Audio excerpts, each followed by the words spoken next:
लाहौर के एक आधुनिक इलाके में फराह अपनी माँ और बहन भाइयों के साथ रहती थी। उसके घर के पास एक क्रिकेट ग्राउंड था जहाँ रोज क्रिकेट मैच होते थे। ग्राउंड के साथ टी जना नाम की एक जगह थी और वहीं पास से ट्रेन की पटरी गुजरती थी जहाँ हर थोड़ी देर में ट्रेनें दौड़ती थीं। वो रोजा तो रखती मगर सारा दिन मोबाइल पर लड़कों से बातें करने और गाने सुनने में गुजार देती। घर का कोई काम न करती और जब वालिद समझाते तो मजाक में टाल देती। रोजा रखना ही बहुत बड़ा काम है, बाकी सब फजुल है। उसकी माँ भी ऐसी ही थी, दौलत को सबसे ज्यादा अहमियत देने वाली, शौहर और नेक बेटे को दबाने वाली और बेटियों को आजाद छोड़ने वाली। फराह की बहन भी उसी की तरह थी। इन दोनों को न रोजे की कदर थी न इबादत की, मगर जब घर वाले देखते तो फराह इबादत का झूठा ड्रामा करने लगती। तस्बीह हाथ में लेकर बैठ जाती ताकि सब यही समझें कि वो नेक है। फराह का बाप एक मेहनती मजदूर था जो सुबह काम पर चला जाता और रात को थका हारा घर लौटता, मगर जब वो आता तो बीवी उसके साथ नौकरों जैसा सलूक करती। वो खाने के लिए कहता तो वो तंजिया कहती, इतनी मेहनत करते हो फिर भी शिकायतें करते हो, खुद जाकर खा लो। जब वो अपनी मेहनत की कमाई घर लाता तो बीवी जबरदस्ती उसके हाथ से पैसे छीन लेती और पूछती, पूरे पैसे कहाँ हैं? एक एक रुपए का हिसाब दो। अगर शौहर कुछ पैसे अपनी जरूरतों के लिए रख लेता तो वो चीखने लगती, ये पैसे मेरे हैं, तुम्हें अपनी कमाई रखने का कोई हक नहीं। दो भाई, एक माँ का गुलाम, दूसरा बाप की तरह मेहनती। फराह के दो भाई थे।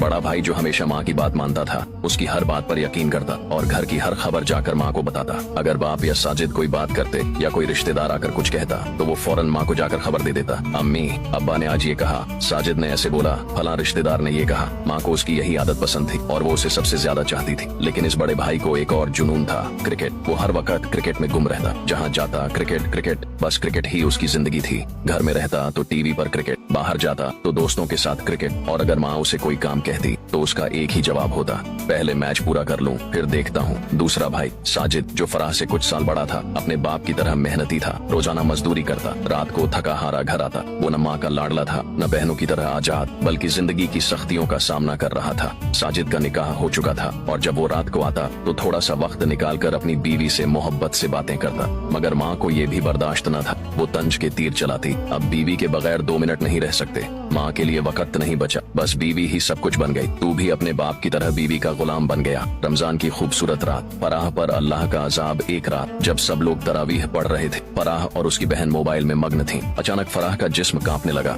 आंखों के आगे अंधेरा छा गया और वो जमीन पर गिर पड़ी। बहन खौफजदा हो गई। वो फराह के करीब आई और उसकी बेहोशी में सवाल करने लगी, फराह तुम्हें क्या हो गया? ये सब क्यों हो रहा है? कहीं तुम्हें अल्लाह के अजाब ने तो नहीं पकड़ लिया? मगर फराह कुछ न बोल सकी, उसकी जबान बंद हो चुकी थी। फराह को फौरन अस्पताल ले जाया गया। डॉक्टर ने कहा इसका इलाज मुमकिन है मगर काफी पैसे लगेंगे। माँ के चेहरे का रंग बदल गया। वो जो सारी दौलत जमा करने में लगी रहती थी, आज जब बेटी की जिंदगी बचाने का वक्त आया तो वो कहने लगी, इतने पैसे मेरे पास नहीं है, मैं ये खर्च नहीं कर सकती। बड़ा भाई भी माँ की तरह ही था, वो भी खामोश खड़ा रहा। मगर साजिद आगे बढ़ा। उसने अपनी सारी जमा पूंजी निकाली और फराह के इलाज के लिए दे दी। अल्लाह ने रहम किया और इलाज के बाद फराह ठीक हो गई। आँख खुलते ही उसकी आंखों से आंसू जारी हो गए। वो रोती हुई साजिद के गले लग गई और रोते रोते कहने लगी, भाई मैंने बहुत गुनाह किए हैं, मैंने बहुत गलत रास्ता इख्तियार किया, मैं अल्लाह से माफी मांगना चाहती हूँ। अब वो मोबाइल छोड़ चुकी थी, मौसीकी और गाने छोड़ चुकी थी, लड़कों से बातें छोड़ चुकी थी और दिल से तौबा कर चुकी थी। वो माँ के पास गई और कहा, अम्मी अल्लाह ने मुझे दूसरा मौका दिया है, आप भी अपनी गलतियों से तौबा कर लें, पैसों की मोहब्बत छोड़ दें, अल्लाह की मोहब्बत इख्तियार कर लें। रमजान हमें सिखाता है कि गुनाह पर पर्दा डालने से कुछ नहीं होता। अल्लाह सब जानता है, लेकिन जो दिल से तौबा करे अल्लाह उसके लिए रास्ते खोल देता है। तौबा का दरवाजा बंद होने से पहले लौट आना ही असल कामयाबी है।